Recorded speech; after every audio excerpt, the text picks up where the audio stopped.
Stephanie White. Look at this here. This is a player that is mentally done. Stephanie White, congratulations. You have mentally defeated Caitlin Clark. She's done. Body language doesn't lie. What we just witnessed on the Indiana sideline isn't just standard rookie frustration or a momentary lapse in composure. That is the look of a generational talent realizing the systemic limitations of her own coaching staff. The disconnect between Caitlin Clark and Stephanie White has officially reached a boiling point, and the collateral damage is tearing the team's entire foundation apart. So what actually triggered this sideline collapse? During this whole debacle with Stephanie White crashing out on her and benching her, take a look at this interaction between Caitlin Clark and Aaliyah Boston. They're whispering things to each other. This is after the crash out. This is after all of that. You see it. That sideline whisper between the reigning Rookie of the Year and Aaliyah Boston isn't just idle chatter. It is the immediate chaotic fallout of a baffling rotational decision. With exactly 6.5 minutes left in the very first quarter, the franchise's two undisputed cornerstones were abruptly pulled from the floor. But the real issue isn't merely that they were benched. It is what happened to the team's entire structural integrity the exact second they sat down. Chloe Peterson said Stephanie White on why Aaliyah Boston and Caitlin Clark subbed at 6:30 mark of the first, after which Portland went on a 13-2 run. Caitlin Clark had 2 points, 3 assists, and a rebound in the first 2.5 minutes of this game and then was subbed out. They were up 8-4. The Portland Fire then went on a 13-2 run. Caitlin Clark got back in the game. It was 17-10. The raw numbers exposed the fatal flaw in the strategy.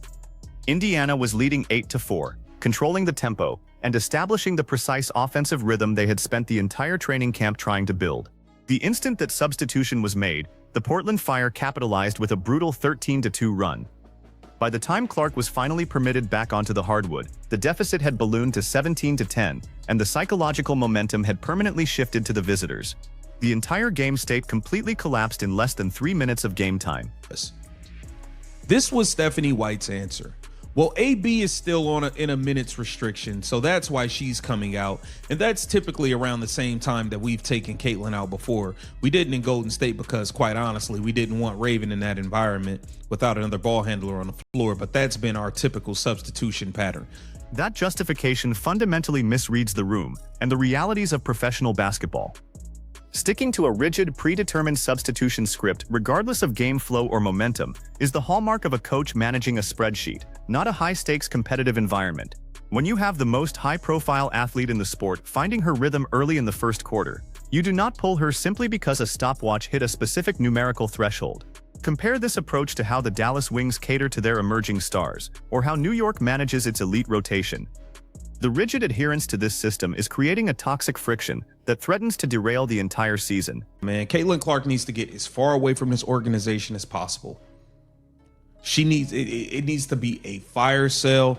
Yeah, she needs to demand, you guys are going to get rid of this coach. You're going to get rid of this GM.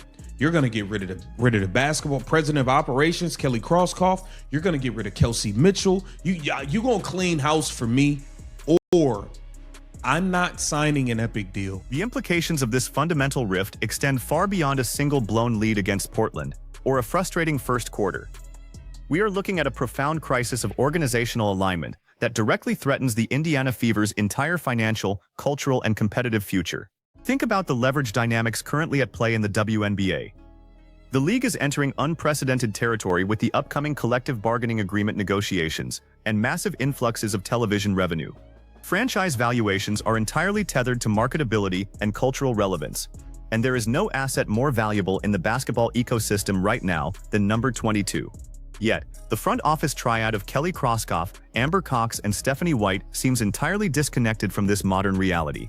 They are operating as if they are managing a standard, low-stakes rebuilding roster from 5 years ago, rather than cultivating the centerpiece of a global television phenomenon.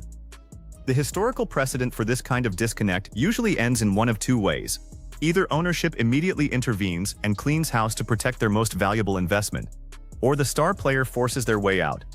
We have seen it in the NBA for decades, from LeBron James shifting the balance of power in Miami to Kevin Durant dictating terms in Brooklyn.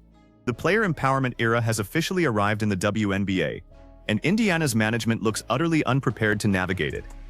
Consider the ripple effects of keeping a coaching staff that actively suppresses your star's momentum. Every premium free agent entering the market next offseason will closely evaluate how this staff handles offensive freedom. If you restrict the most prolific distributor in the league, you immediately broadcast to every elite shooter and rim runner that your system prioritizes rigid coaching control over player maximization. This goes much deeper than substitution patterns and minute restrictions. It reveals a profound insecurity within the coaching staff. Forcing an 11-player rotation in the first quarter of a professional basketball game isn't strategic depth. It is a frantic attempt by a head coach to prove that her overarching system, not her elite personnel on the floor, is the primary driver of success. But the reality is that the fans, the broadcast networks, and the corporate sponsors are not tuning in for a masterclass in equal minute distribution. When a regular season matchup is drawing millions of viewers and outperforming primetime Major League Baseball broadcasts, that capital is generated entirely by the exceptional talent of the players, not the clipboard on the sideline. We saw the exact same dynamic derail promising rosters in the past. A coach feels their authority is overshadowed by a player's cultural gravity, leading to passive-aggressive rotational decisions and microscopic management of every minor mistake on the floor. It is a deeply defensive posture that breeds immediate resentment among the starting five. What makes this particularly dangerous for Indiana is the ticking clock. The narrative is no longer just about youthful growing pains or a team learning to play together. It has mutated into a narrative of active, persistent sabotage. When veteran voices like Jason Whitlock and embedded beat reporters like Chloe Peterson are simultaneously calling out the mathematical absurdity of these lineup choices, the shield of plausible deniability officially evaporates. The whispered conversations behind clipboards and towels on the bench are just the visible symptoms of a rapidly fracturing locker room. When players start trying to solve strategic issues among themselves while actively ignoring the coaching staff during a timeout, the entire authority structure is permanently broken. You cannot mandate respect once the players recognize the system is actively working against their success. You cannot take a player generating an average of 24 points of offense through scoring and assists in a single half and bench her for defensive posturing without facing a locker room revolt. The math simply does not support the methodology, and the players are smart enough to realize it before anyone else. This all builds toward the November 2025 collective bargaining agreement opt-out deadline. The players' union is closely monitoring how marquee talents are treated by their respective front offices, and franchise reputations are being cemented right now. Indiana cannot afford to be viewed as the organization that stifles generational greatness. So ownership is now officially on the clock. Do you protect a coaching regime that boasts a mediocre historical track record, including deeply underwhelming stints at Vanderbilt and Connecticut? Or do you protect the engine of your entire economic resurgence and the face of the franchise? The decision is binary. There is no middle ground where everyone learns to compromise and sing camp songs together. The damage is documented, public, and accelerating. Mark my words, this relationship is entirely unsalvageable.